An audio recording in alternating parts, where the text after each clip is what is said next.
بسم الله الرحمن الرحيم. الحمد لله رب العالمين والعاقبة للمتقين، وصلى الله وسلم على سيد الأولين والآخرين محمد الأمين وعلى آله وصحبه أجمعين. بینندگان عزیز و گرامی در هر کجایی که هستید و در این لحظات بیننده برنامه خودتان می باشید، خدمت تک تک شما سروران و بزرگواران عرض سلام و ادب و خسته نباشید دارم. امیدوارم از نعمت صحت و عافیت و شادکامی برخوردار بوده باشید. با برنامه دیگری از سری برنامه‌های بازسازی اندیشه خدمت شما سروران هستیم و در آغاز خدمت جناب استاد عبدالرحمن فاتح کارشناس برنامه هم عرض سلام و ادب دارم.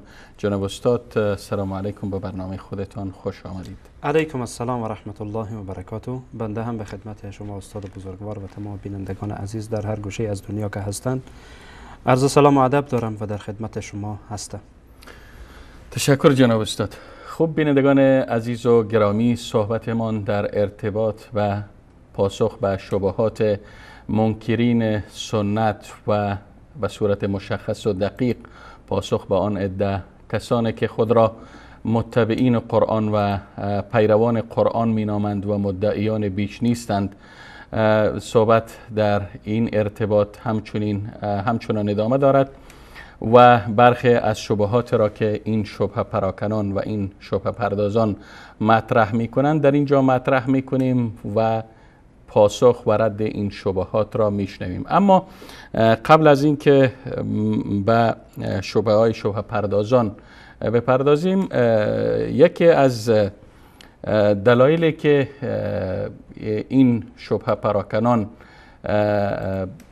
یعنی راه را برای خود باز کردن و ذهنیت جوانها و عامه مردم را مغشوش کردن این است که به دلیل کم توجهی به علوم شرعی اینها اندک اندک در ذهنیت مردم به خصوص جوانان این شبهه ها را جا دادند و جا زدند.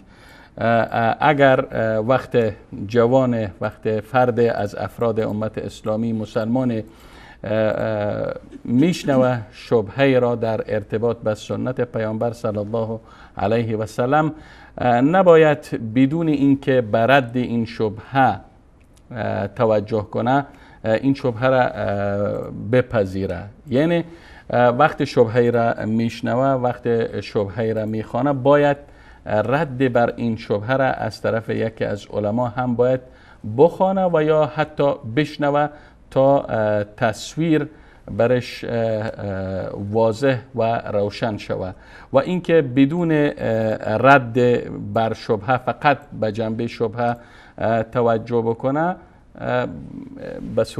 به طور مسلم، چون اطلاع از علوم شرعی نداره، قبول میکنه و میپذیره و مهر تایید بر صحبت شبهه پراکنان و شبهه پردازان میگذاره.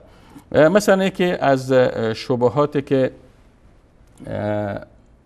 متبعین یا مدعیان اتباع قرآن به او اشاره میکنند و ذهنیت عموم مردم را مغشوش میکنند، بحث وحی نبودن، به اصطلاح اونا میگن وحی نبودن سنت است. میگن سنت رسول الله صلی الله علیه و سلم وحی نیست و میگن چون پیامبر صلی الله علیه و سلم بشر بوده و بشر خالی از اشتباه نیست.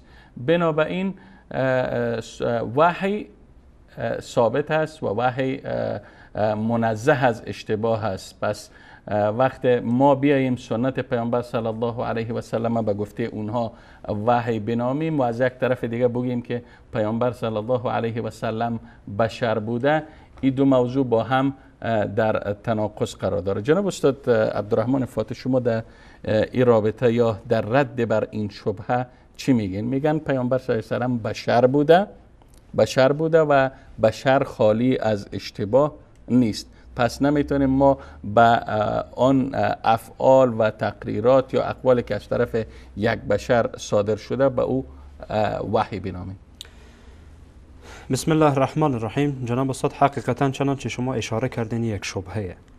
فرق در میان شبهه و استدلال هست. استدلال مبتنی بر اصول و قواعد هست، اما شبهه کدام اصول و قواعدی نداره. شبهه یک چیزیه که یعنی ظاهراً به هر حال زینت داره و ظاهر خوبی داره، اما وقتی باطن داخل میشین میبینین یک چیزی واقعی نیست. بله. یک واقعیت نداره، بلکه پشتش یک دروغ نهفته. و این که میگه به هر حال رسول الله علیه السلام بشر بودن، ما هم میگیم پیامبر بشر بودن، مثل غلات صوفیه یا کسانی که در این مورد غلو و زیاده روی کردن مثل بریلوی ها، که رسول الله علیه السلام از درجه بشر بودن بالا دانستند و گفتن نعوذ بالله پیامبر بشر نیست، در حالی که قرآن کریم به صراحت کامل میگه که پیامبر بشر است. و الله متعال برای پیامبر میگه بگو که انما انا بشر مثلکم یوحى الی، بگو که من بشر مثل شما هستم و برای من وحی میشود. اما این بشر که رسول الله علیه السلام هستند با دیگر بشر یا افراد بشر فرق میکنند. حالا هر جایی که ما لفظ بشر دیدین مثل خود فکر بکنین، نه، این گونه نیست. پیامبران الهی از جانب الله متعال مسئولن و محفوظن، به خصوص در امر دعوت که در این متفق علیه است که رسول الله علیه السلام در امر دعوت مسئول هستند و محفوظ هستند و تمام انبیا علیهم السلام این گونه هستند و الله متعال آنها را حفظ میکنه، چون اینها سفرای الله هستند، از جانب الله متعال به عنوان سفیر به سوی عموم بشریت فرستاده شدند تا عموم بشریت را به سوی راه راست هدایت بکنند. پس بنابراین وقتی ما میگیم لفظ بشر، ما از یک جهت قبول داریم که رسول الله علیه السلام بشرند، اما از این جهت که بیاین که کلام پیامبر مثل کلام غیر پیامبر بدانین، نه، این گونه نیست. و این در صراحت قرآن کریم وجود داره جناب استاد. و این که میگن کلام پیامبر علیه السلام تقدس نداره و مثل کلام بقیه بشر هست و حرفی که اونها میگن بشر هست تا حرفی که ما میگن بشر هست متفاوته، فرق میکنه. در یک جمله با هم موافقین ولی در جملات زیادی با هم مخالفین. از این جهت که پیامبر علیه السلام بشرن گفتیم به این مورد ما حرفی نداریم. اما از این که کلام رسول الله علیه السلام مثل کلام بقیه انسان ها باشه، نه، با این موافق نیستیم، بلکه کلام رسول الله علیه السلام وحی است از جانب الله متعال سبحانه و تعالی و الله متعال سبحانه و تعالی کلام پیامبر را وحی قرار داده و در چندین آیه از آیات قرآن کریم به عنوان مثال یا به صورت صریح یا به صورت به هر حال اشارتاً الله سبحانه و تعالی اشاره میکنه به این موضوع یا به صورت واضح بیان میکنه که کلام رسول الله علیه السلام وحیه. الله متعال در سوره مبارکه نجم آیت 3 و آیت 4 میگه که و ما ینطق عن الهوا ان هو الا وحی یوحى. در مورد کی حرف میزنه الله متعال؟ در مورد چی کسی حرف میزنه؟ این در مورد رسول الله علیه السلام. میگه و ما ینطق عن الهوا، پیامبر نطق از روی هوا و خواهشات خود نمی کند. این هو الا وحی یوحى، و آنچه که پیامبر میگه چیزی نیست جز وحی که از جانب الله متعال فرستاده شده. پیامبر چیزی از پیش خود نمیگه. حتی در سوره مبارکه الحاقه آیات 44 45 46 و 47 الله متعال به صراحت کامل میگه ولو تقول علینا بعض الاقاویل، اگر پیامبر علیه السلام چیزی به دروغ بر ما ببنده و چیزی دروغ برای ما بگه لاخذنا منه بالیمین، او را میگیریم ثم لقطعنا منه الوتین، رگ گردنش را میزنیم، شارگ گردنش را میزنیم. الله متعال سبحانه و تعالی در امر دین با کسی شوخی نداره.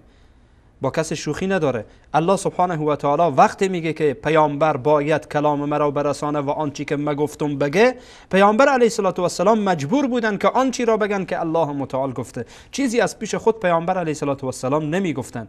بنابراین به همین واسطه که ما میگین کلام رسول الله علیه السلام وحیه. بله. کلام رسول الله علیه السلام و سنت پیامبر وحی از جانب الله. ما یک وحی داریم که وحی خفی میگین به آن، یک وحی جلی داریم، یا به تعبیر دیگه بگین وحی متلو داریم و وحی غیر متلو داریم. وحی متلو قرآن کریمه که خوانده میشه و تلاوت او برای ما پاداش داده میشه، ثواب داده میشه و تفاوت هایی که در میان حدیث و در میان قرآن کریم هست. یک وحی که غیر متلوه، یعنی خوانده نمیشه ولی شرح و معنای قرآن کریم میکنه. چنانچه الله سبحانه و تعالی در قرآن کریم میگه در سوره مبارکه نحل آیت 44 میگه و انزلنا الیک الذکر. به کی میگه؟ به پیامبر صلی الله و انزلنا، و ما نازل کردیم ای پیامبر. الیک، کاف خطابه، کی مخاطب قرار میده؟ رسول الله علیه السلام. چی نازل کردیم؟ الذکر، قرآن کریم را. بله. از کجا میگن قرآن کریم؟ از اینجا که الله متعال در چندین جا قرآن را ذکر معرفی میکنه. مثلا میگه انا نحن نزلنا الذکر و انا له لحافظون. یا در جاهای متعددی هست که الله سبحانه و تعالی کسایی که گفتم خود مدعیان اتباع قرآن هم میدانن از این آیه استدلال میکنن. بله حتی برخی از و ذکر قرآن میدانن. در این اختلاف ندارن. بله اختلاف ندارن در این مورد. حتی برخی از گروه هایی که خودشان را قرآنی میگن مشهورن به اهل ذکر. عجیبه، بعضی از اینها به اهل ذکر مشهورن. خب خوبه که به هر حال در این مورد هم با هم مشکل نداره. بله. بعد الله سبحانه و تعالی میگه که و انزلنا الیک الذکر، ای پیامبر ما قرآن را فرستادیم برای تو لتبین للناس، تا برای مردم چیکار بکنی؟ آن را آشکار بکنی، برای مردم واضح بکنی.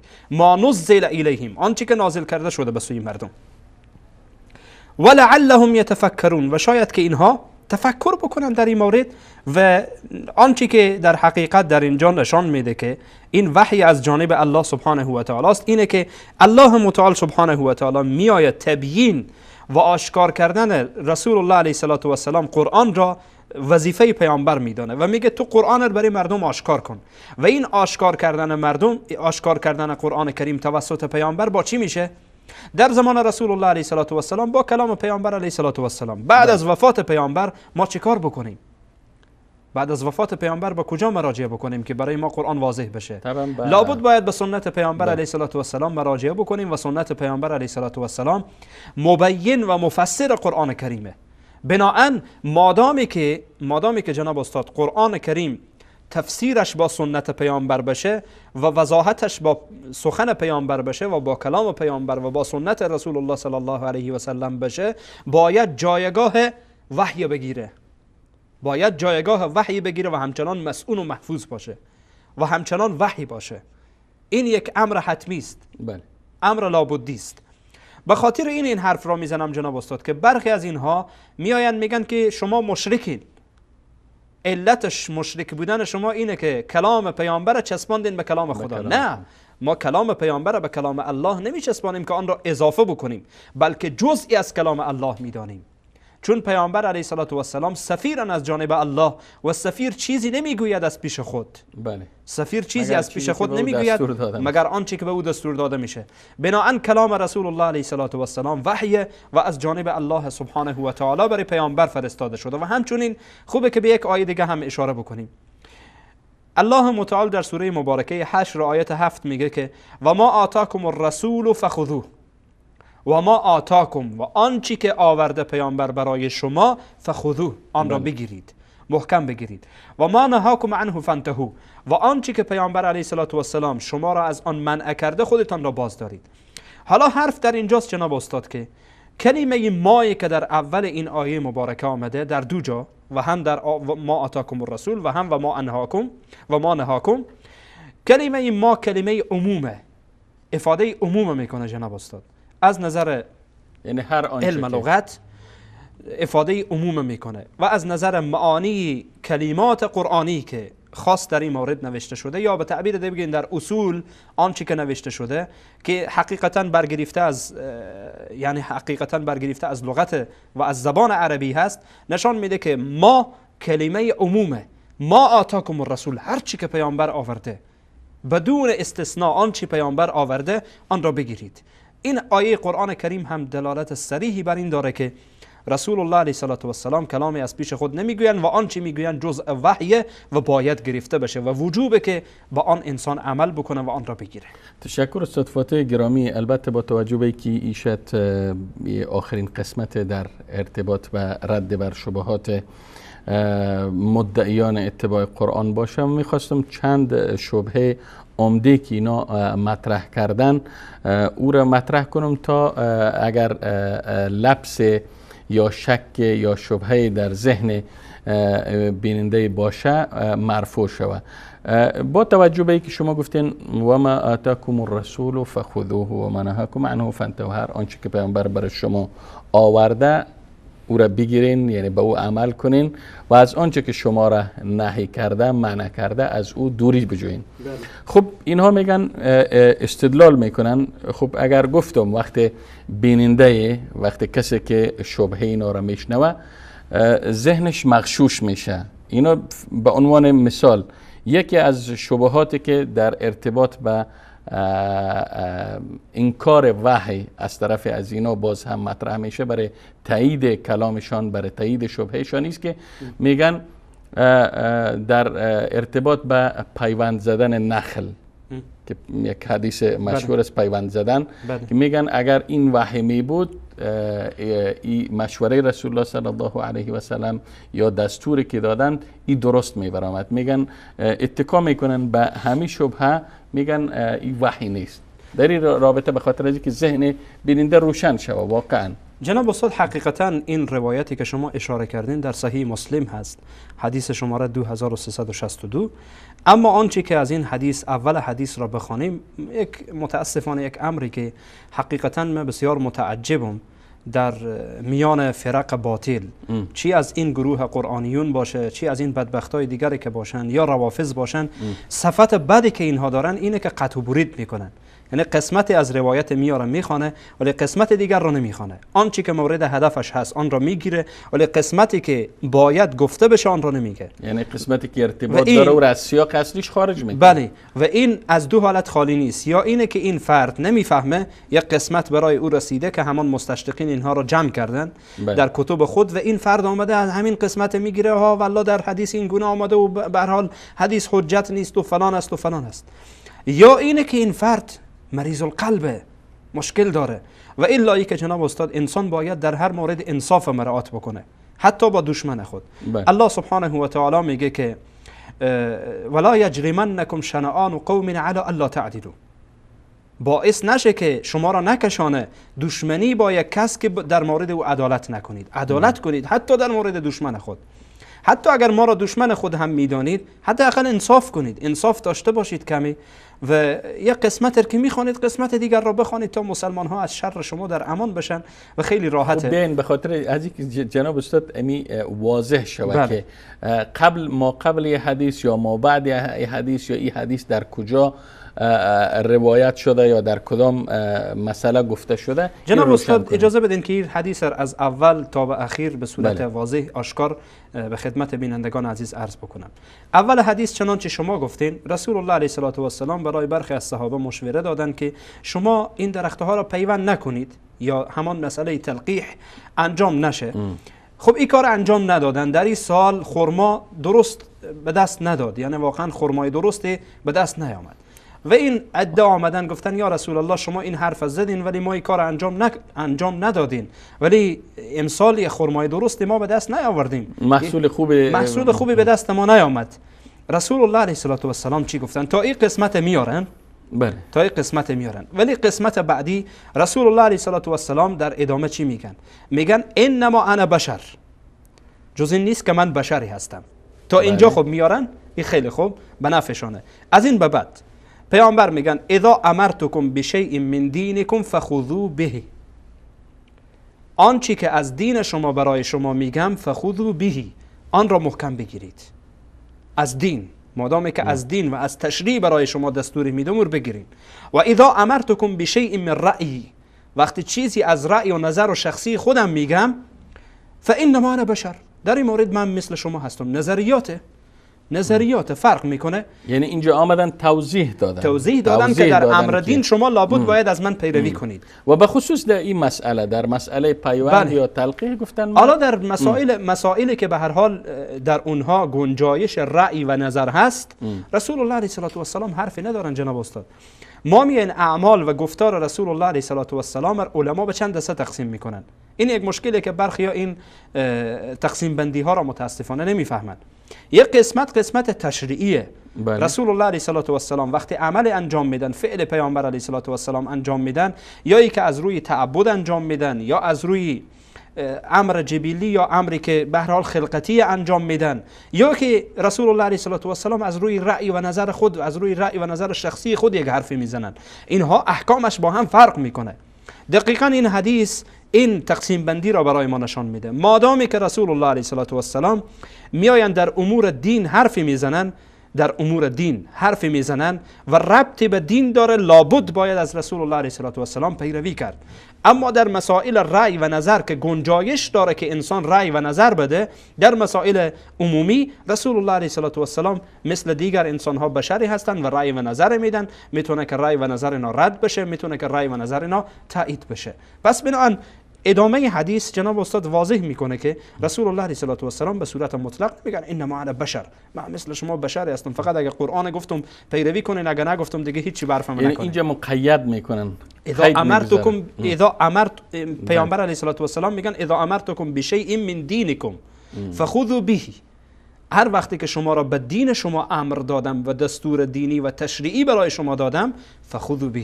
پس این قسمت چرا نمیگیرن جناب استاد؟ این قسمت چرا نمیگیرن؟ یک قسمت میارن. اولا جناب استاد اینجا نمیگه اذا امرتکم به قرآن. جناب استاد شیء یک حرفیه یا کلمه نکره میگن. ما در زبان عربی داریم معرفه داریم، نکره داریم. نکره افاده عموم میکنه جناب استاد. وقتی پیامبر علیه السلام میگن بشیء، یعنی عموم آنچه که از دین برای شما دستور میدم، چی از قرآن باشه چی از کلام ما باشه. متوجه شدید؟ یعنی خیلی واضحه جناب استاد. واضح است. اما اینجا یک شبهه دیگر هم اونا مطرح میکنن، میگن شما میگین و ما آتاکم الرسول، هر آنچه که پیامبر به شما میاره. این حدیث تقریبا تفسیر اون آیه قرآنه، و ما آتاکم الرسول فی دینکم، آنچه که رسول الله علیه السلام از دین شما برای شما میارن در امور تشریعی، شما آن را بگیرید. و آنچه را که شما رسول الله علیه السلام، به خاطر که جناب استاد اگر ادامه آیه رو بخوانید برای ما واضح میکنه و ما نهاکم، باز هم آنچه که پیامبر شما را منع میکنه. پیامبر از امور دنیوی کسی منع نمیکنن، از امور تشریعی که جایی که گناهی باشه، معصیتی باشه، رسول الله علیه السلام منع میکنه. بله. خب یک مسئله شبهه دیگه که باز اینا مطرح میکنن، خب از این میگذاریم، میگن باز هم در ارتباط به البته به وحی نبودن سنت که در انکار وحی بودن سنت، اینا میگن در ارتباط به اختیار یا انتخاب محل غزوه بدر، میگن پیامبر اونجا هم دچار اشتباه شد و اشتباه کرد و این هم نشان دهنده است که سنت وحی نیست. اگر وحی می بود پیامبر در انتخاب مکان غزوه یا محل غزوه انتخابش درست می بود. جناب استاد حقیقتا این روایتی که به هر حال نشانگر این موضوع که در غزوه بدر رسول الله علیه السلام به مرحله اول به گونه‌ای که رسول الله علیه السلام جای پشت آب، یعنی پشت آب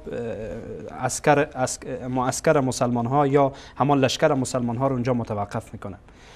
یکی از اصحاب که به نام حباب ابن منذر هست رضی الله تعالی عنه، این میایه چیکار میکنه؟ برای پیامبر علیه السلام مشوره میده، میگه یا رسول الله این حرفی که شما زدین، این جایی که لشکر رو ایستاد کردین، اینها به خاطر وحی پروردگاره یا رأی و نظر شخصی شماه؟ رسول الله علیه السلام میگن نه، رأی و نظر شخصیه و هر جنگ میتونه داخل جنگ هر کس نظری داشته باشه، الحرب خودها. بله. این حباب میگه یا رسول الله اینجا جای مناسبی نیه، اگر جلوتر باشه که آب در دسترس ما باشه بهتره. بله. خب از این حدیث جناب استاد، اولا این روایت ضعیفیه. این باید بفهمیم که این روایت ضعیفیه، اگرچه در کتب حدیثی یا بگین در کتب سیرت، به خصوص در کتب سیر زیاد آمده و ابن اسحاق رحمه الله این روایت را آورده در کتاب سیر خود و در کتاب سیرت خود و همچنین البته به صورت مقطوع آورده که روایت مشکل داره.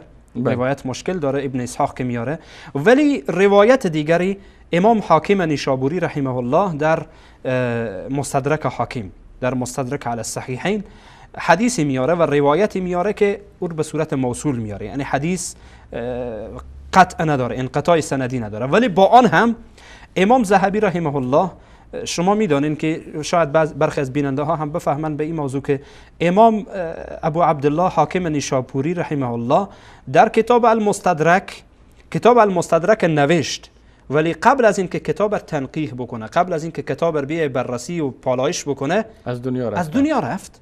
به همین واسطه در بیشتر روایاتی که در این کتاب آمده تساهل امام حاکم نشان میده. یعنی امام حاکم رحمه الله یک تساهل داره در این باب و این مسئله رو ما بارها در برنامه به خصوص کسایی که با حدیث آشنایی داشته باشن و با کتب حدیث آشنایی داشته باشن این موضوع میفهمن، پیش آنها این واضح و آشکاره، موضوع آشکاره و هیچ اشکالی در این نیست. ولی با آن هم به خاطر اینکه امام ذهبی رحمه الله آمده این کتاب تعلیق داده، کتاب مستدرک حاکم، در تعلیق خود امام ذهبی رحمه الله میایه، امام شمس الدین ذهبی رحمه الله میایه چی میگه؟ میگه که این حدیث منکره، این حدیث مشکل داره، این حدیث نکارت در او وجود داره. بنابراین با روی هم رفته این حدیث سند درست نداره جناب استاد. با آن هم که فرض بکنیم بالفرض و تقدیر که روایت صحیحه، حالا از باب جدل ما تنازل میکنیم، خیلی خوب قبول کردیم که حدیث صحیحه، امین حدیث دقیقاً رد بر اونهاست. چطور؟ اینجا که در حدیثی که مثلا در اینجا در نزد ما هست که امام حاکم رحمه الله حدیث روایت میکنه، در حدیث شماره 5801 میگه که حباب ابن منذر رحمه الله رضی الله تعالی عنه میگه که اشرت علی رسول الله صلی الله علیه و سلم یوم بدر بخصلتین، میگه برای پیامبر مشوره دادم در دو مورد، فقبلهما منی، پیامبر علیه الصلاة و السلام قبول کردن هر دو را. خرجت مع رسول الله صلی الله علیه و سلم فی غزات بدر، میگه در روز بدر همراه پیامبر بیرون شدم، فعسکر خلف الماء، پشت آب پیامبر علیه الصلاة و السلام جیش و یا گروه یا نیروی مسلمان ها را ایستاد کردن. فقلت یا رسول الله، میگه ما گفتم ای پیامبر خدا، اینجا نکته بحث ماست، ابی وحی فعلت او برأی، ای رسول الله شما این کار را از روی وحی انجام دادین یا الله به شما وحی کرده که اینجا اتراق کردین، اینجا یعنی در محل استقرار ارتش مسلمان؟ بله ارتش اینجا ایستاد کردیم از روی وحی یا بنابر نظر و رأی شما هست؟ رسول الله فرمودن برأی یا حباب، این به نظر شخصی من است، وحی نیست، از جانب الله متعال وحی نشده که من این کار بکنم. میگه که من گفتم ای رسول الله اگر این کار نکنین بهتره. یعنی آنچه که مورد استناد ما هست اینه که حباب ابن منذر میفهمه که رسول الله علیه السلام کاری بدون وحی انجام نمیدن، کاری بدون وحی انجام نمیدن. نقطه جای اشتباه هست و جناب استاد این در یک مورد، یعنی این حدیث با وجودی که گفتیم ضعیفه، ولی اگر ما بپذیریم احادیث صحیح آمده که صحابه این گونه با پیامبر برخورد میکردن. وقتی رسول الله علیه السلام حرفی میزدن اول سوال میکردن که یا رسول الله این حرفی که شما میزنین از روی وحی یا نظر شخصی شماست؟ اگر پیامبر میگفتن وحی، آمنا و سلمنا، چون میفهمیدن که اینجا دیگه وحی حرفی برای پایین و بالا نداره و انشاءالله پیروزی 100%. اما وقتی که میگفتن اگر نظر شخصی پیامبر صلی الله علیه و سلم باشه، نظر میدادن در مسائل مهم، صحابه رضوان الله علیهم اجمعین نظر دادن و پیامبر از اونها مشوره خواستن. اما در امور تشریعی و در اموری که وحی بوده، صحابه رضوان الله علیهم اجمعین همیشه سکوت برعات کردن. هم قضیه واضح شد. خب باز هم در همه ارتباط و انکار وحی بودن سنت که اونا منکرش هستن، دلیل دیگری برای ادعای خود میارن، شبهه دیگره که البته واقعا یعنی دلیل نمیشه، شبهه میشه. و او شبهه عبارت از است که باز هم در برمیگرده به غزوه بدر که پیامبر صلی الله علیه و سلم میگه در بدل آزاد کردن اسرا تعویض مالی میگرفت یا مال میگرفت و اونها را آزاد میکرد. بعد وحی آمد و اشتباهشان را توضیح داد. جناب استاد این هم رد بر اونهاست. این داستان هم دقیقاً رد بر اونهاست. به خاطر چی؟ به خاطر اینکه رسول الله علیه السلام در هر موردی اگر نظر شخصی میدادن الله متعال اصلاح میکرد و این دلالت بر این میکنه که پیامبر صلی الله علیه و سلم چیزی از پیش خود نمیگویند. و اگر چیزی رسول الله علیه السلام از پیش خود و نظر شخصی خود میگفتند که ارتباطی با دین میداشت، الله را اصلاح میکرد. یعنی هر اگر اشتباهی از اجتهاد پیامبر صلی الله علیه و سلم صورت میگرفت، این اجتهاد اگر به خطا می بود، الله متعال را اصلاح میکرد. و این دقیقاً دلالت میکنه رد بر اونهاست. خب آخرین شبهه که باز هم به تایید اقوالشان اینها میارن، به تایید ادعایشان، ادعای وحی نبودن سنت، میگن مخالفت صحابه را در صلح حدیبیه میارن. میگن اگر صحابه یعنی باور داشتن به وحی بودن سنت رسول الله صلی الله علیه و سلم، در صلح حدیبیه با پیامبر صلی الله علیه و سلم مخالفت نمیکرد. اولا جناب استاد حقیقتا آنچه که ما روایات قبلی را گفتیم این حرف دروغه که صحابه به این معتقد نبودن که این وحی نیست. حتی روایات دروغی که خودشان استناد میکنن، یا به تعبیر دیگه بگن روایات ضعیفی که خودشان استناد میکنن، رد بر این قول اولی است که صحابه به این اعتقاد نداشتن که این وحی نباشه، بلکه گفتیم روایات صحیح وجود داره که صحابه همیشه از پیامبر پرسان میکردن یا رسول الله این وحی است یا نظر شخصی شما. در موضوع حدیبیه جناب استاد اگر ما قبل و ما بعدش را ما ببینیم خیلی واضح میشه برای ما قبل و ما بعدش را ببینیم. رسول الله علیه السلام درسته در مرحله اول برای صحابه کم سخت بود که این پیمان را قبول بکنن. قبول پیمان برای اینها مشکل بود و فکر میکردن نظر شخصی پیامبر صلی الله علیه و سلم باشه. اما وقتی که زوجه مطهره رسول الله علیه السلام به پیامبر مشوره میده که یا رسول الله، پیامبر میبینه که غمگینن، پیامبر میگن چرا این صحابه این گونه کردن و ما به هر حال به حرف ما نکردن، میگه که یا رسول الله شاید اینها چونین فکر کردن، شاید چونین فکر کردن، شما برین خودتون اولی کار انجام بدین ببینین اونها هم دنبال شما میآیند. و پیامبر علیه السلام حلق میکنن و نحر و قربانی میکنن یا میکشن همان هدیه که آوردن. صحابه هم به پشت پیامبر علیه السلام میرن و این دلالت صریحی بر رد خودشان داره جناب استاد. چون اول صحابه فکر میکردن این نظر شخصیه، ولی بعد از اون که دیدن که رسول الله خودشان وارد عمل شدن، اینها هم وارد عمل شدن و این چیزی که در تاریخ و در روایات وجود داره. اگر اونها از این روایات بر علیه ما استناد میکنن، خب خیلی واضح ادامه اش را بخونن بر رد خودشان. خب امیدوار هستم که جناب استاد فاتح در ارتباط به این شبهشان که منکر وحی بودن سنت هستند شبهات دیگری را مطرح کردن به عنوان استدلال و مستند. انشالله امیدوار هستم که این قضیه در ذهن بیننده ها، اگر خدای نخواسته در ذهن برخی ها شک و شبهه وجود داشت، این شبهه برطرف شده باشه. با هم میان برنامه کوتاهی را میبینیم و انشالله باز دوباره برمیگردیم و موضوع ما را تکمیل میکنیم.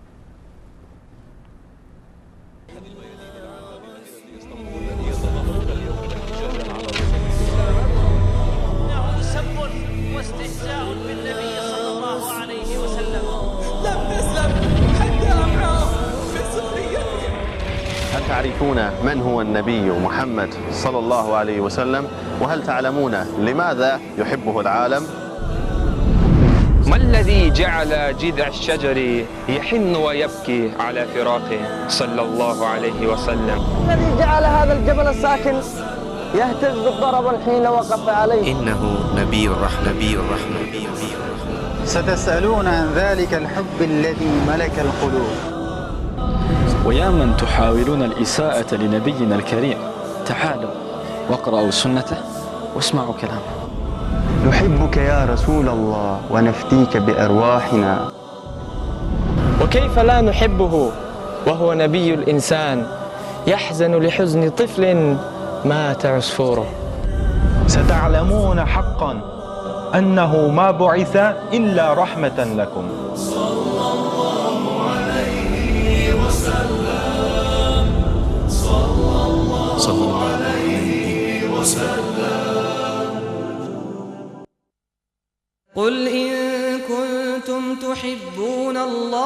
فاتبعوني يحببكم الله ويغفر لكم ذنوبكم والله غفور رحیم.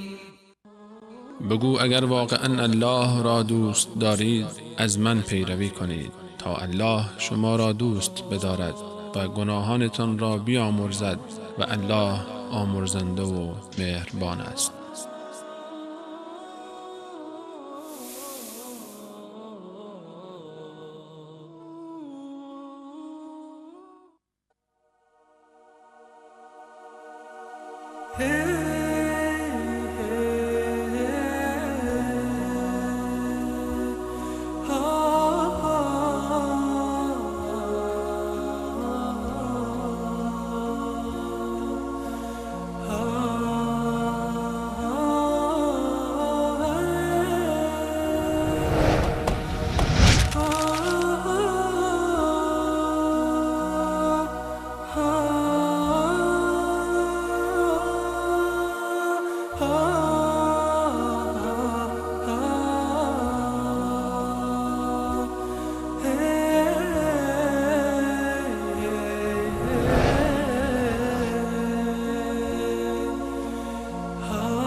خب بینندگان عزیز و گرامی، با عرض سلام مجدد و دوباره خدمت شما هستیم و موضوع من را که باز هم در پیرامون رد شبهات منکرین سنت و به صورت دقیق مدعیان اتباع قرآن هست پی میگیریم و شبهه دیگری که یکی از اساسی ترین شبهات مدعیان اتباع قرآن هست مطرح میکنیم. جناب استاد، که گفتم از اساسی ترین استدلال های منکرین سنت که خود را امروزه در لباس متبعین قرآن جا زدند آیه 38 سوره انعام است که الله تعالی می فرماید ما فرطنا فی الکتاب من شیء. مدعیان اتباع قرآن میگویند با توجه به این آیه الله تعالی از همه چیز و از همه اشیا را به صورت مفصل در قرآن ذکر کرده و از تمام اشیا در قرآن بحث شده و نیاز به سنت نداریم. در ارتباط چی میگی؟ جناب استاد، همچنان که گفتین باز هم شبهه هست و واقعا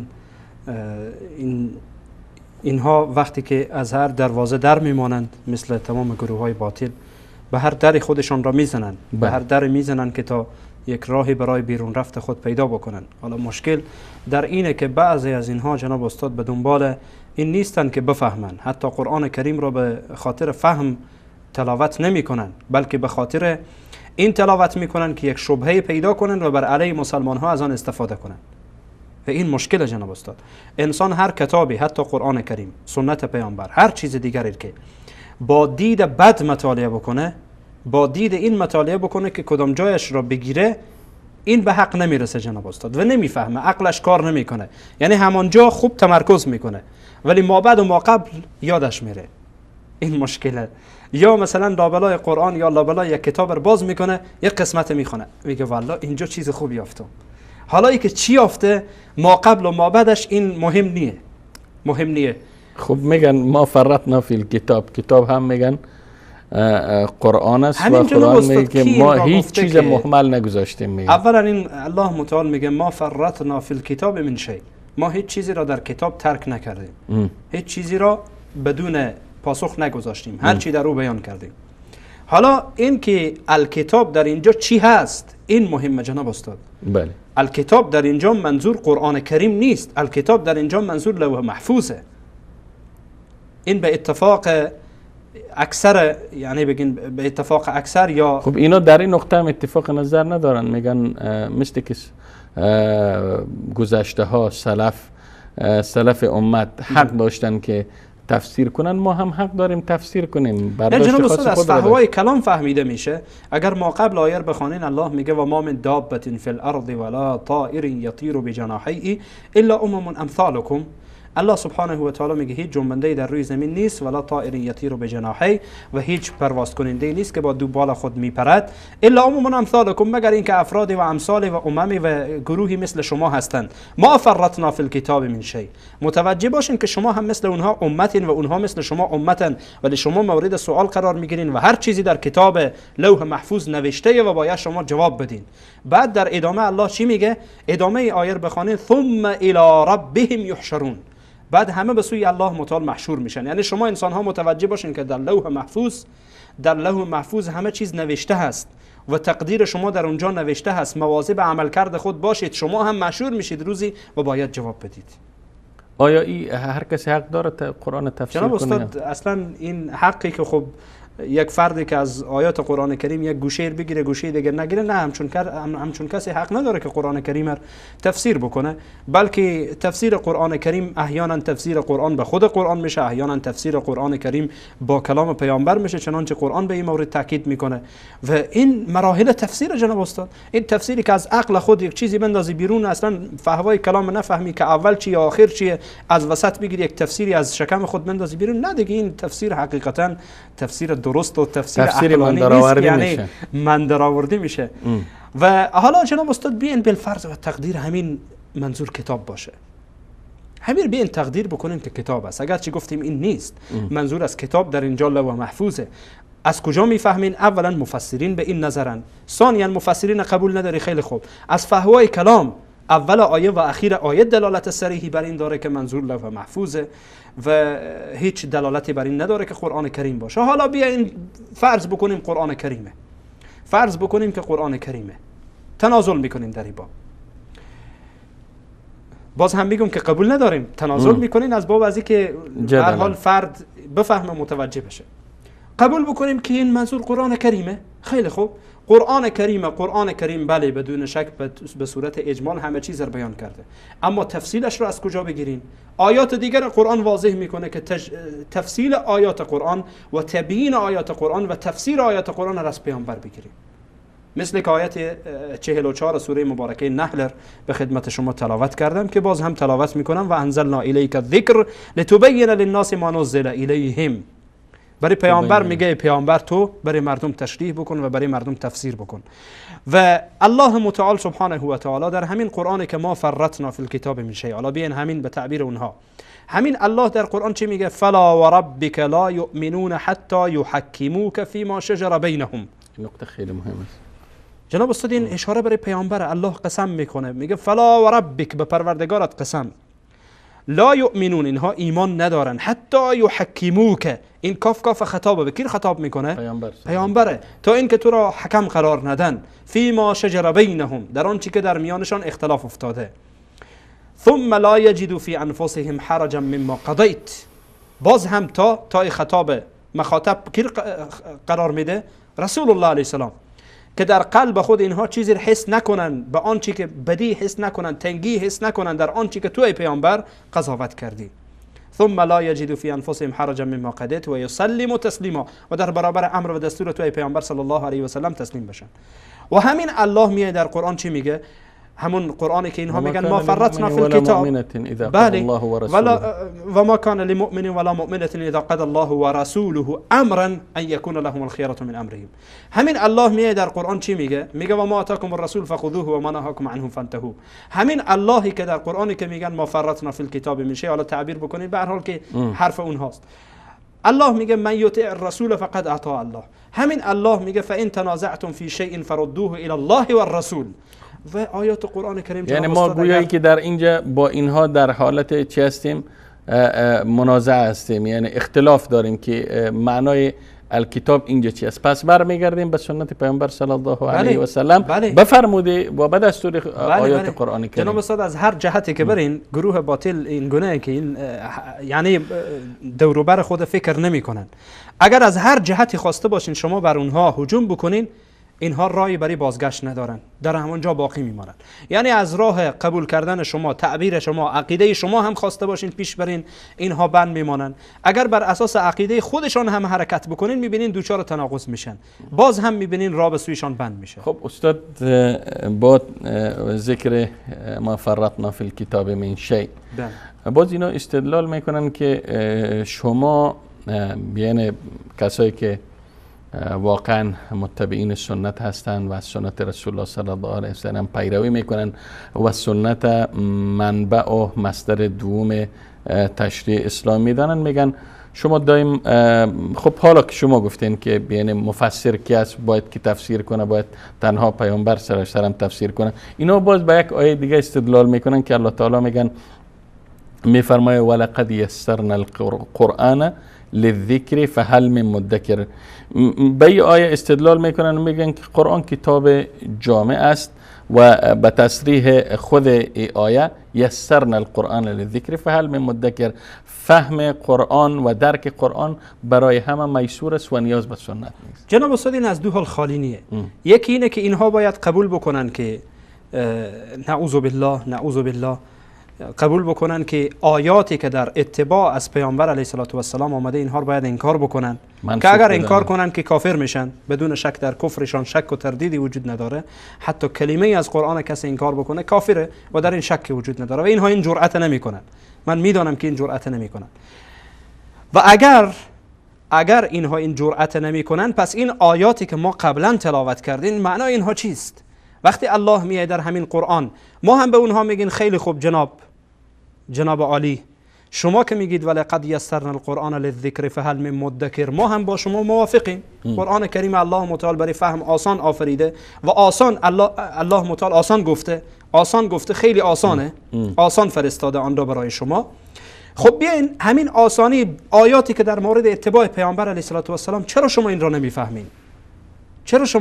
چرا از فهم شما بالاه؟ هرچی به شما تشریح میکنین باز میرین جهت دیگری. رسول آسان‌تر باشه. خیلی آسانه جناب استاد. هر کدام از این آیاتی که ما تلاوت کردین، اگر اینها یک مراجعه به این آیات بکنن، بنا به همین تفسیر آیه ولقد یسرنا القرآن للذکر، ای کسانی که شما خودتان را قرآن میگین، قرآن کریم بسیار آسان فهمش، خب مراجعه بکنین به این آیات، ببینین که الله متعال چی میگه، چرا شما از سنت پیامبر این کار میکنین.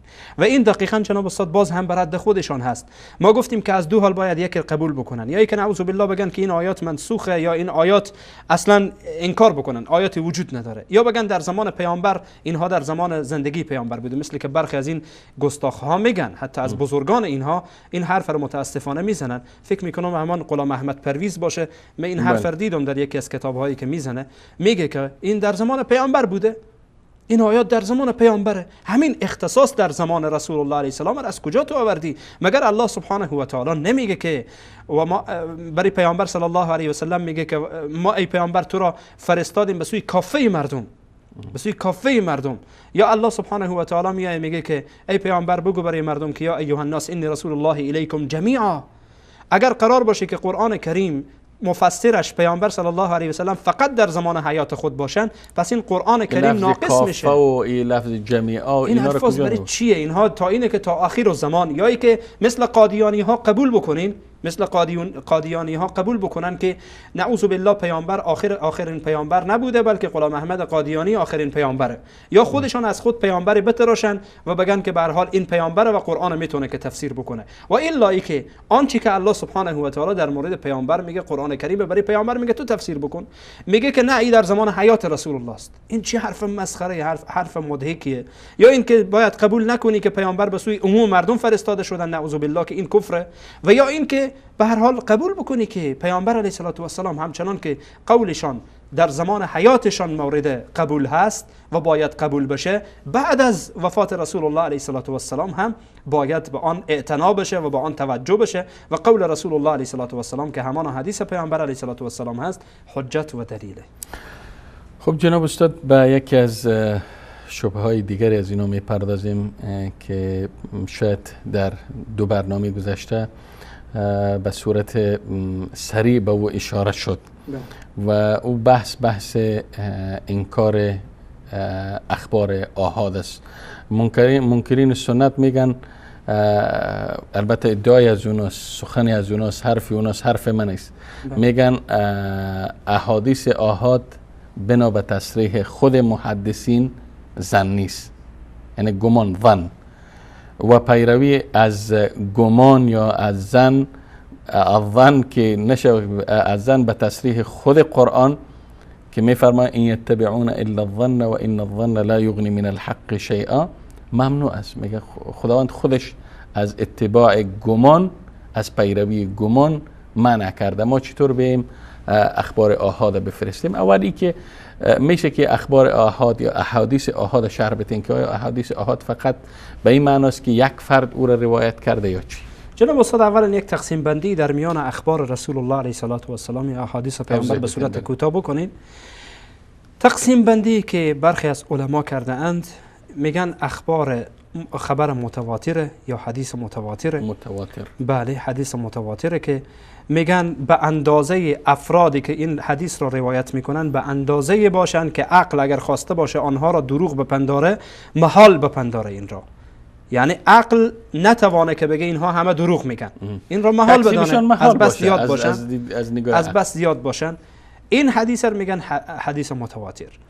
اما قسمت دیگه میه حدیث آحاد یا اخبار آحاد میه که باز این از خود یک تقسیم بندی داره، تقسیم بندی داره، اقسامی داره، تشکیل میده. فکر کنم ممکن یعنی نظر به احادیث متواتر بیشتره، نظر به احادیث متواتر بیشتره و احادیث متواتر کمتره، چون احادیث متواتر برخی ها جناب استاد لفظیه که لفظی کمتره ولی معنوی زیاده، معنوی زیاده، انگشت شمار نیست، یعنی زیاده. به هر صورت جناب استاد میان در باب اخبار آحاد. اخبار آحاد حدیث مشهور، یعنی مشهور اصطلاحی، نه مشهوری که در نزد عامه هست چون باز خلط نشه. بله. مشهور اصطلاحی، حدیث عزیز، حدیث غریب، با غین، حدیث غریب، اینها از جمله اخبار آحاده. یعنی حدیث مشهور حدیثیه که اینا رو شرح کنیم. بله. هر کدامش. حدیث مشهور حدیثیه که حداقل 3 نفر روایت کرده باشن، حداقل 3 نفر روایت کرده باشن و انتهایش یعنی حد اکثری نداشته باشه، حد اکثری به اندازه‌ای که به تواتر نرسه، به اندازه‌ای که به تواتر محدد است. چند نفر؟ بله جناب استاد، در این مورد برخی ها 10 نفر میگن، برخی ها بیشتر میگن، چون در میان علما یک اختلافی که در تحدید افراد متواتر هست. ولی من به همین واسطه گفتم که به اندازه‌ای باشن که عقل جمع شدن آنها بر دروغ محال بشماره. بله. یعنی به این اندازه باشن، به این واسطه که از این اختلاف بیرون بشین. بله. به هر صورت این حدیث مشهوره، حدیث مشهور حداقلش 3 و بالاترش به اندازه‌ای که به تواتر نرسه، به تواتر نرسه، کمتر از تواتر. بله، کمتر از تواتر باشه. حدیث عزیز حدیثیه که 2 نفر، حداقل 2 نفر و حداقل 2 نفر آن را روایت کرده باشند. 2 نفر از 2 نفر، 2 نفر از 2 نفر، به این ترتیب آن را روایت کرده باشند. به این حدیث میگن عزیز. حدیث غریب حدیثیه که یا حدیث فرد هم با آن میگن، فرد مطلق یا فرد نسبی. به هر صورت این بحثاییه که با آن نمیپردازین. المهمی که حدیث غریب حدیثیه که 1 نفر آن را روایت کرده باشه، 1 نفر از 1 نفر، 1 نفر از 1 نفر تا سلسله اسنادی که اما رجالش رجال ثقه است. بله شکی در این وجود نداره. باز وقتی غریب میگین این برداشت نشوه که در میان این اخبار آحاد چی حدیث مشهور باشه، چی حدیث عزیز باشه، چی حدیث غریب باشه، در میان اینها باز یک جنبندی دیگه علما میکنن، یک جنبندی کلی به 2 دسته تقسیم میکنن. یک قسم احادیثیه که اینها را احادیث مقبول میگن، یعنی مورد قبوله و با آنها عمل میشه، با آنها استناد میشه، که به همان ترتیب یا به تعبیر دیگه بگین حدیث صحیح و حدیث حسن. حدیث صحیح و حدیث حسن در تحت مقبول داخله. یک قسم دیگه حدیث مردوده، حدیث مردوده، یعنی به صورت کلی که اخبار آحاد جمع بکنین به 2 دسته تقسیم میشه، مقبول و مردود. مردود همان حدیثیه که در آن شروط حدیث صحیح و شروط حدیث حسن در آن جمع نشه. و این جنبندیه که جناب استاد خیلی دقیقه، خیلی دقیقی. یعنی یک فرد، این افرادی که ما بگیم یک فرد یا 2 فرد یا 3 فرد یا بالاتر یا کمتر، جناب استاد این شروطی علما بر اینها گذاشتن. این فردی که حدیث روایت میکنه زندگیش مشخص باشه، این چی کاره بوده، این حافظه‌اش چگونه بوده، عدالتش چگونه بوده، آیا تقوا داشته نداشته، دروغگو بوده، آیا در زندگی خود دروغ گفته نگفته، خدای نکرده یعنی به این رقم نبوده مخروم المرأة نبوده باشه، مردانگیش زیر سوال نرفته باشه و خیلی از مسائل دیگری که در علم رجال یا در به هر حال در علم مصطلح حدیث یا در علم اصول حدیث مطرح میشه که این مسائلی که واقعا با آن باید پرداخته بشه و الحمدلله که فکر میکنم در این شبکه برنامه جایگاه سنت تا حدی به این مورد پرداختن الحمدلله و پرداخته میشه فعلا. خب میان جناب استاد به خاطر که بحث خیلی به طرف مباحث دیگه کشیده نشه به طرف جایگاه سنت نرین، بیاین به طرف برنامه بازسازی اندیشه. حالا این که میگن خبر واحد که ما تعریف کردیم که خبر واحد این گونه هست، میگن افاده ظن نمیکنه، افاده یقین نمیکنه. بله این ادعایشان است. این ادعای جناب استاد این متفق علیه در میان محدثین نیست. آنچه که از روایات برمیآید رسول الله علیه السلام تک نفری افراد فرستادند به شهرهای مختلف، به شهرهای مختلف که برن مردم به سوی الله دعوت بکنن. در اینجا نیامده که شما یک نفر چون یک نفری نباید بری بیا 3 نفر همراه هم برین یا 10 نفر همراه هم برین دین به مردم برسانید. ما سفرایی که رسول الله علیه السلام دارن در اکثر موارد یک نفرن، تک نفرن و رسول الله علیه السلام خودشان به خبر واحد عمل میکردن. بنابراین که افاده ظن میکنه جناب استاد این یک حرفیه که حقیقتا متفق علیه نیست. اولا ما با این حرفشان مخالفیم. یعنی تدلیس است از طرف از اونها. یعنی برخی از فقها یا برخی از اصولیین بگین به این حرف معتقدن، ولی محدثین جناب استاد عموما یا به صورت اکثر بگین محدثین به این نظرن که مادامی که حدیثی بیایه و در آن شروط حدیث صحیح جمع بشه اون مورد یقینه، یعنی یقینا این از رسول الله علیه السلام ثابت شده و باید آن را ما قبول بکنیم. جناب استاد یک حرف دیگری بگم که این علامه ابن ابی العز حنفی رحمه الله در کتاب شرح عقیده طحاویه این مطلب را نقل میکنه. امام ابن ابی العز حنفی رحمه الله میگه اولین کسانی که آمدن اخبار متواتر و اخبار آحاد را که یکی افاده یقین میکنه یکی افاده ظن میکنه اینها را آمدن تقسیم کردن معتزله و جهمی ها بودن. جهمی ها و معتزله بودن، اهل سنت نبودن، بلکه اهل سنت این را در کتب خود بعداً برای این که طالب العلم و یا فردی که به هر حال میخواد که تخصصی در این مورد پیدا بکنه این مسائل را بفهمه در کتب مصطلح جا زدن و در کتب مصطلح آن را اضافه کردن و زیاده کردن. و الا که جناب استاد مادامی که حدیث در آن شروط حدیث صحیح جمع بشه افاده یقین میکنه، در این شک و تردید وجود نداره.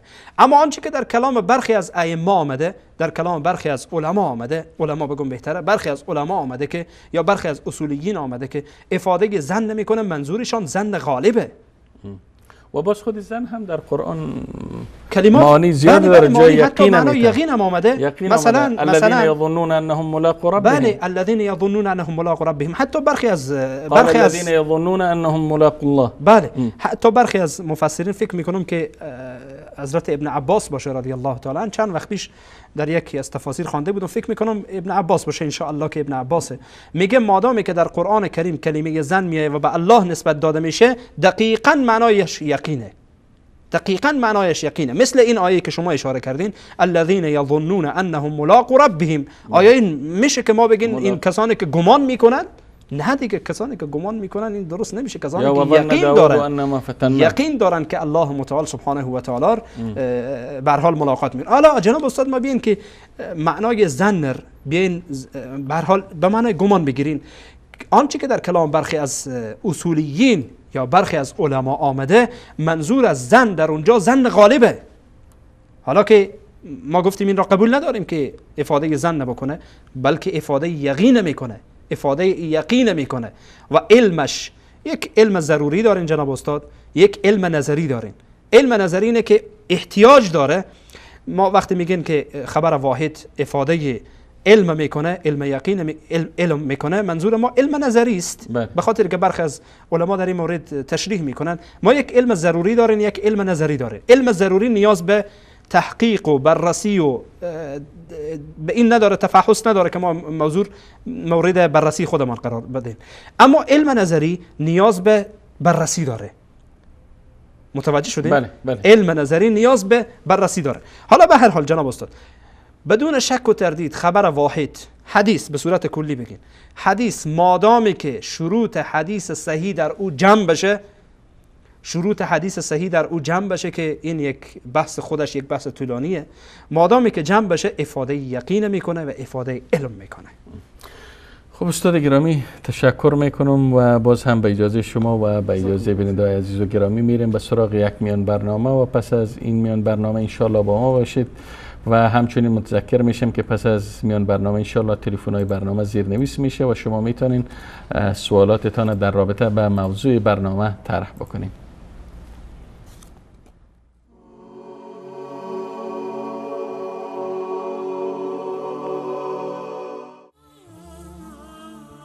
إن خير الأنبياء محمد وأجل من يمشي على الكثبان وأجل صحب الرسل صحب محمد وكذاك أفضل صحبه العمران.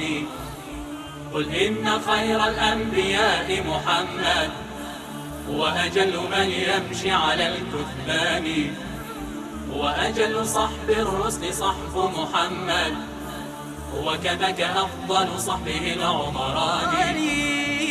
رجلان قد خلق لنصر محمد بدم ونفسي ذلك الرجلان بنتاهما أسنى نساء نبينا وهما له بالوحي صاحبتان وهما له بالوحي صاحبتان وهما لأحمد نظراه وسامعاه وبقربه في القبر مضطجعان وهما لأحمد نظراه وسامعاه وبقربه في القبر مضطجعان.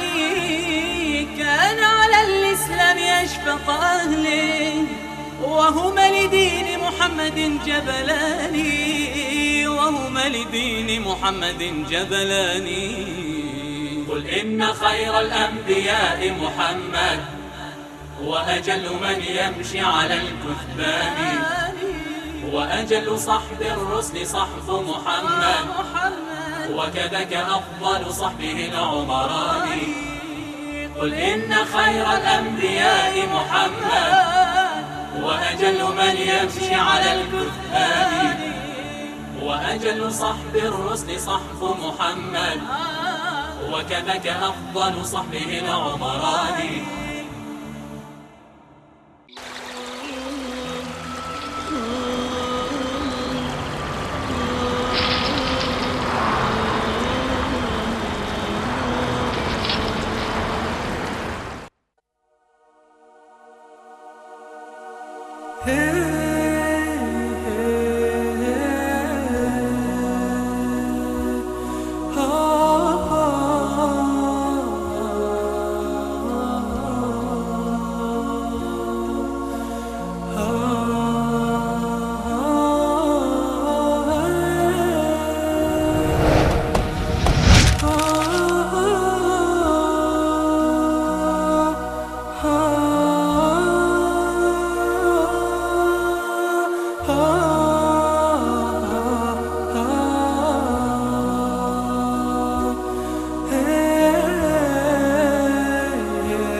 خب بینندگان عزیز و گرامی با عرض سلام مجدد و دوباره باز هم خدمت شما هستیم و تقریبا لحظات طرح سوالات از شما عزیزان نزدیک شده و دوستای گرامی در اتاق کنترل انشاءالله لحظات بعد تلفن‌های برنامه را زیرنویس میکنن و شما میتونید فقط در ارتباط به موضوع برنامه، بیننده‌های عزیز و گرامی تکرار میکنم، فقط در ارتباط به موضوع برنامه، هر بیننده‌ای که خارج از چارچوب برنامه و خارج از موضوع برنامه صحبت داشته باشه، ما معذرتاً قبلا معذرت میخوام که مجبور هستم صدایشان قطع کنم.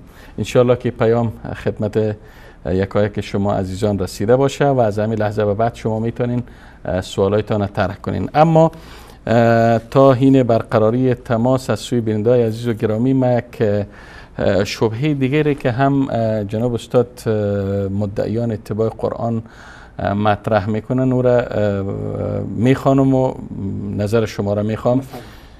یکی از شبهات دیگر اینا است که میگن ارشادات رسول الله صلی الله علیه و سلم که البته چه قولی باشه چه فعلی باشه و چه تقریری باشه، میگن برای همگان حجتن، برای همگان ارشادات پیامبر صلی الله علیه و سلم حجتن. اما ذخیره احادیثی که به ما رسیده قابل اعتماد نیست. ذخیره احادیثی که برای ما رسیده یا از طرقی که با ما رسیده قابل اعتماد نیست، لذا ما مکلف به پذیرش سنت نیستیم. جواب شما. جناب استاد، حقیقتا این شبهه خوبه که شروع بکنم با یک کلام که خیلی بچگانه هست.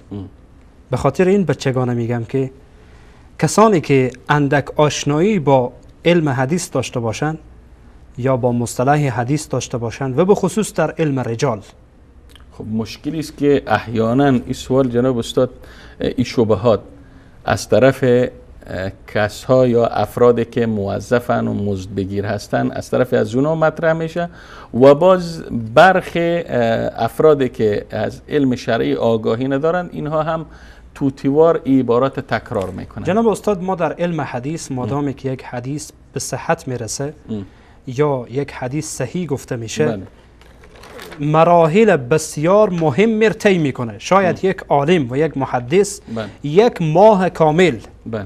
ماه کامل بالای یک حدیث کار میکنه، تک تک از رواتی و تک تک از افرادی که از صحابه گرفته تا وقتی که این کتاب، حالا هر کتابی که باشه حدیث روایت میکنه، تک تک از این افراد زیر دوربین میبره و زیر سنجش میگیره و کتب رجال نگاه میکنه، میبینه که این فرد چگونه آدمی بوده، حافظه این فرد چگونه بوده، دینداری این فرد چگونه بوده، آیا در عمر خود دروغ گفته نگفته، دروغ گفته دروغش به چی حدی بوده، حافظه که گفتیم حافظه خیلی مهمه، کجا درس خوانده، عقیده اش چی بوده. اینها مسائلی که جناب استاد مورد بررسی قرار میگیره. این رقم نیه که اینها همیته مفت و رایگان آماده باشن قبول کرده باشن و به هر صورت یک حدیث ممکنه جناب استاد یک عالم، یک محدث مثل امام بخاری یا هر کدام از اینها که یک حدیث نوشتن، ممکنه که یک ماه دو ماه دنبال یک نفر گشتن تا فرد پیدا کردن که از فرد دیگه حدیث شنیده و حتی دیدن که این فرد کوچکترین، مثلا یک روایتی که آمده از یکی از علما میگه که یک ماه کامل جناب استاد این برا بود، این عالم یک ماه کامل برا بود. وقتی رفت این نفر دید که داخل دامان خود گرفته طرف حیوان، میگه بیا، به زبان حیوان، به هر حال به طریقی که او حیوان میفهمه، برای میگه بیا از این بخور. وقتی داخل دامن نگاه میکنه میبینه چیزی نیه، میگه چرا به حیوان دروغ میگی؟ میگه این کارو میکنم که حیوان بیاه. با خود میگه مادامی که به این حیوان دروغ میگه شاید به پیامبر حتما دروغ بگه. یک ماه کامل به راه کرده آمده پس برمیگرده، حدیث از این نفر نمیگیره. جناب استاد، این بحث‌های تخصصی، بحث‌هایی که در علم رجال مطرح میشه که مادامی که یک فرد حدیثش قبول میشه یا مورد اعتبار قرار میگیره در نزد محدثین، یک مراحل بسیار مهم طی میکنه و بعد به مرحله میرسه که حدیث او مورد قبول قرار میگیره. یا شروطی که ما مثلا قبلا عرض کردیم در مورد شروط حدیث صحیح، این شروط باید بر این نفر صادق بیایه، بر این حدیث صادق بیایه. اگر این شروط بر این حدیث صادق آمد میگن این حدیث صحیحه. اگر شرطی از شروطش کم شد یا اندکی از آن کم شد، مثلا در مسئله به هر حال حدیث از اعتبار خود میفته، از اعتبار خود ساقط میشه. در اینجا نمیگن این حدیث صحیحه، نمیگن که بالقطع و الیقین از رسول الله علیه السلام ثابت شده و رسول الله علیه السلام این حرف زدن، چون محدثین میدانن که پیامبر علیه السلام میگن که من کذب علی متعمدا فلیتبوأ مقعده من النار. هر کس که بر من دروغی ببندد جایگاهش جهنمه. جایگاه این فرد باید به جهنم باشه و جایگاه خودش را آماده بکنه در جهنم. جناب استاد، این حرف بسیار مهمیه که در باب فردی بگه والله ما سخن پیامبر قبول داریم، اما اما ما از کجا اعتبار بکنیم به این کسایی که حدیث روایت کردن؟ اولا جناب استاد ما گفتیم در اینجا شروطی مطرح میشه برای قبول کردن یک حدیث، برای از اینکه یک فرد به هر حال مورد اعتبار باشه، یا فرد ثقه باشه یا فرد مقبول باشه، به هر صورت همان اصطلاحاتی که محدثین دارن. از جهت دیگر جناب استاد ما میگه سخن پیامبر قبول داریم اما به این احادیث اعتبار نمی کنیم. خب تو این را از کجا میگیری؟ این را از کجا میگیری؟ پس باید قبول بکنی که دو چیز رو باید قبول بکنی. یا ای که قبول بکنی که روایاتی وجود داره از پیامبر که تو به اون نیاز داری، خودت هم میگی که ما نیاز داریم و در برخی از اماکن میگیرن. بله در برخی از اماکن میگیری، این بخش را میگیری بخش دیگر را نمیگیری. چرا؟ و یا ای که بگی که اینها همه از بین رفته و تو نیاز داری از بین رفته، پس بناهن دین ناقص شد. به تعبیر خودت نیاز داری، ما به کلام پیامبر میگه نیاز داریم، خب جل و بل میده، به تعبیر عامیانه بگین خب سخن زیبا میکنه، مجلل میکنه، اما وقتی باز به جایش میرسه انکار میکنه. خب وقتی خودت میگی که ما نیاز داریم، پس این رو از کجا باید بگیریم؟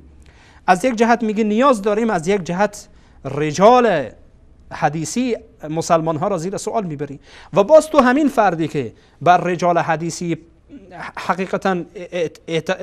حقیقتا می بر اونها خورده میگیری و میگه که این درست نیست و شاید چنین باشه و شاید دروغ باشه و شاید راست باشه و این مردم مورد اعتماد بودن و نبودن و هر کس آمده چیزی گفته، خب همین افرادن که قرآن کریم را برای من و تو روایت کردن.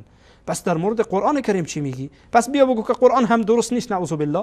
خب شاید هدف نهایی اینها هم همین باشه. و دقیقاً جناب استاد متاسفانه تکرار شده. یعنی اکثر افرادی که خودشان را قرآنی گفتن سرانجام دیدیم که کلاً به حالت زندقه و الحاد تمام رفتن.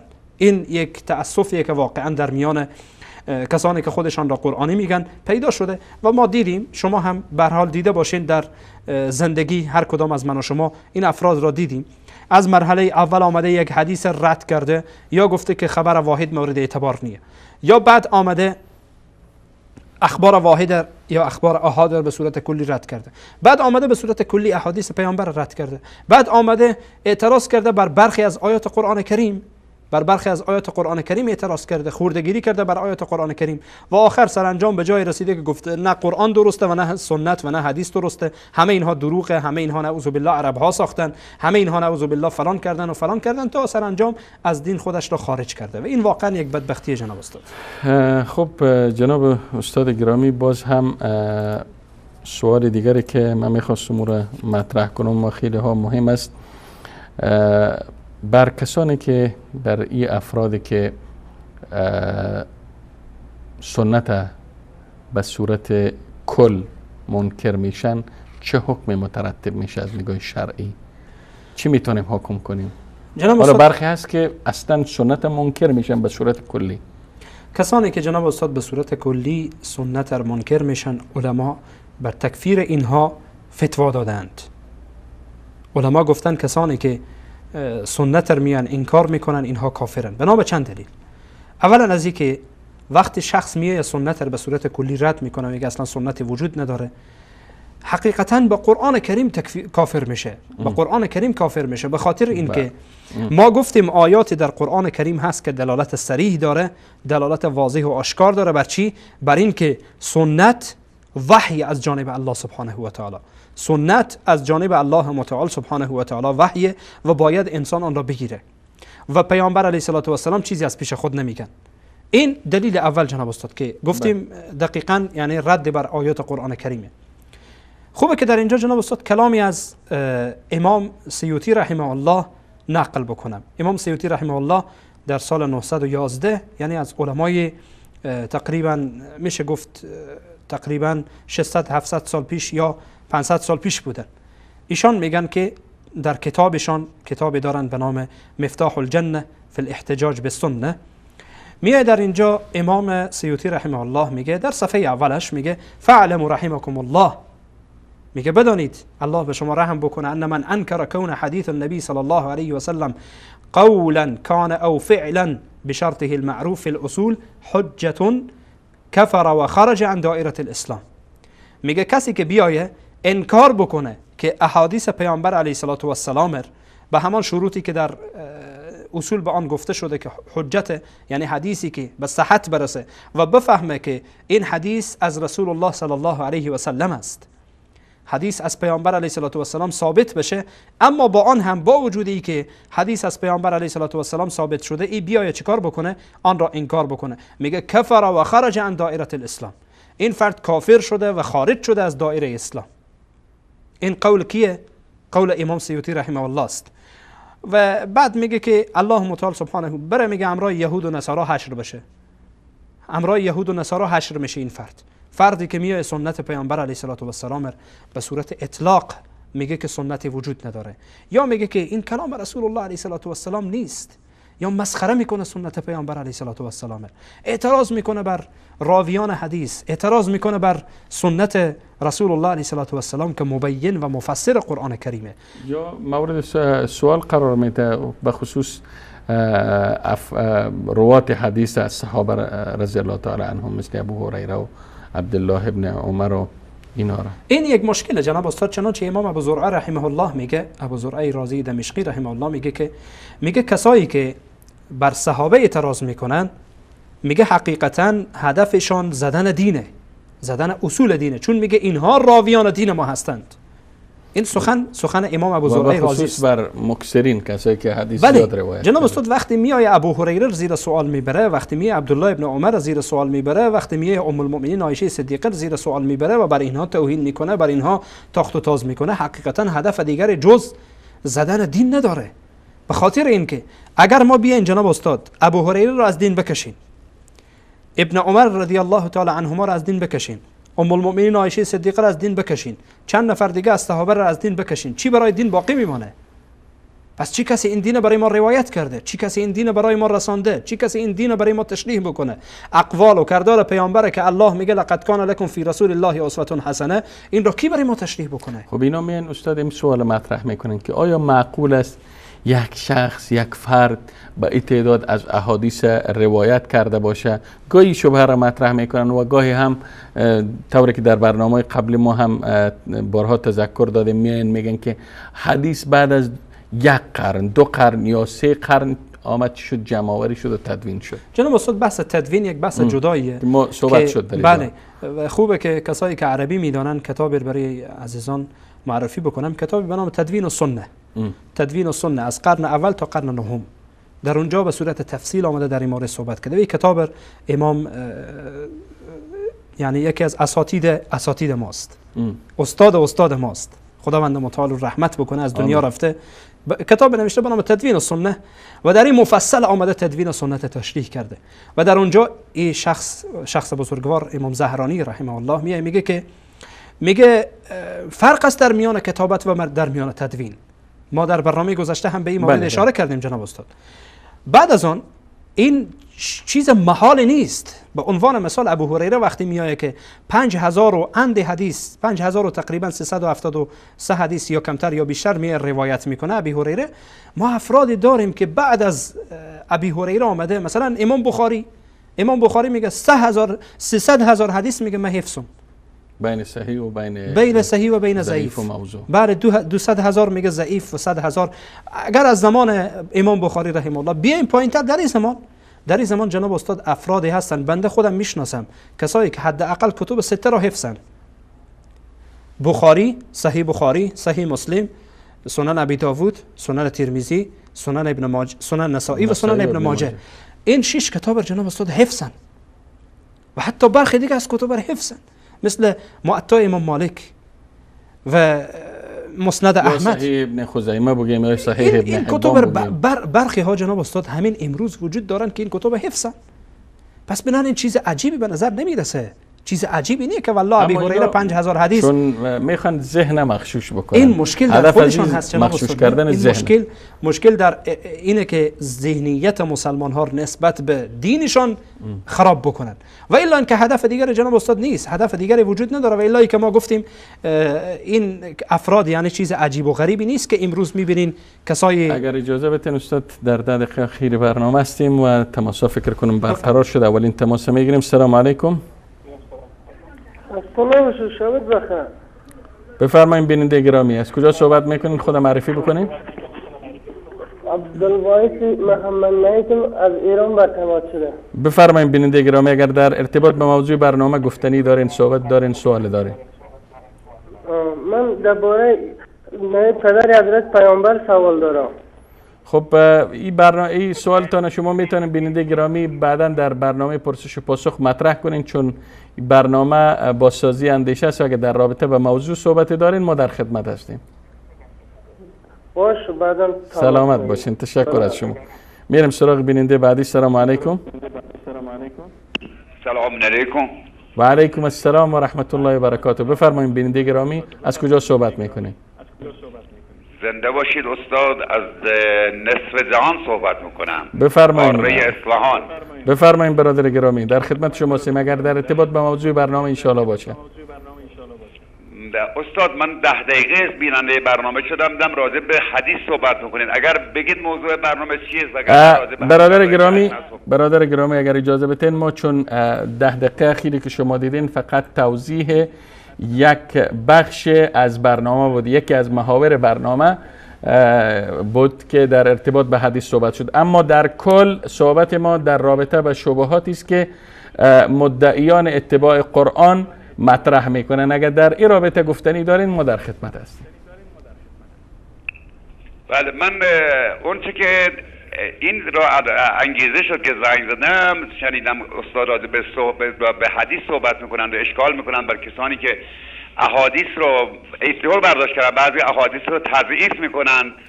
برادر گرامی مثل که متوجه نشدین، من خب سوال که من توضیح دادم براتون که اگر در ارتباط با شبهات صحبت دارین در خدمت هستیم. من در اول برنامه اگر شما ندیدین توضیح دادم کسی که به برنامه تماس میگیره و خارج از موضوع برنامه صحبت میکنه ما مجبور هستیم که برم سراغ بیننده بعدی. تشکر از شما. میرم سراغ بیننده بعدی. سلام علیکم. بفرمایید بیننده گرامی.